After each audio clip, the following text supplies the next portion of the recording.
अगर इंडिया में साल के 150 डेज 35 डिग्री सेल्सियस से ऊपर चले जाएं तो? ये वार्निंग दी है यूनाइटेड नेशंस एनवायरनमेंट प्रोग्राम के क्लाइमेट डिवीजन ने। हीट सिर्फ अनकंफर्टेबल नहीं, साइलेंट किलर है। फ्लड्स, स्टॉर्म्स और अर्थक्वेक से ज्यादा लोग हीट से मरते हैं ग्लोबली। और इसी राइजिंग हीट रिस्क के बीच महाराष्ट्र के 30 सिटीज ज्वाइन कर चुके हैं global beat the heat initiative, जो COP30 प्रेसिडेंसी और UNEP लेड कूल कोalition का फ्लैगशिप प्रोग्राम है। वाई महाराष्ट्र?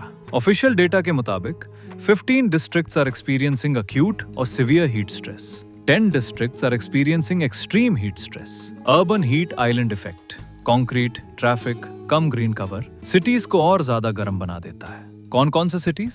मुंबई, पुणे, नागपुर, नासिक, थाने, नवी मुंबई और टोटल 30 सिटीज। इंडिया के 44 पार्टिसिपेटिंग सिटीज में से 30 सिर्फ महाराष्ट्र के हैं, मतलब aggressive climate response. How will this work? State एक कोऑर्डिनेटेड कूलिंग एक्शन फ्रेमवर्क बना रहा है। फॉरेस्ट, एनवायरनमेंट, रूरल डेवलपमेंट और म्युनिसिपल डिपार्टमेंट्स मिलकर urban grinning, heat resilient building design, environment friendly construction and energy efficient cooling. Cooling अब luxury नहीं, necessity है, क्योंकि ग्लोबल इलेक्ट्रिसिटी का लगभग 20% सिर्फ कूलिंग में यूज होता है और दुनिया के 70% वर्कफोर्स डेंजरस हीट एक्सपोजर में काम करते हैं। जियोग्राफी कनेक्शन समझो। Tropical latitude combined with coastal humidity leads to a high heat index. Climate change से rising average temperature, urbanisation plus land surface modification. अगर global warming 2.6 to 2.8 degree Celsius तक पहुंची तो इंडियन सबकॉन्टिनेंट के parts में extreme heat days dramatically बढ़ सकते हैं। इसलिए महाराष्ट्र का ये स्टेप सिर्फ लोकल पॉलिसी नहीं,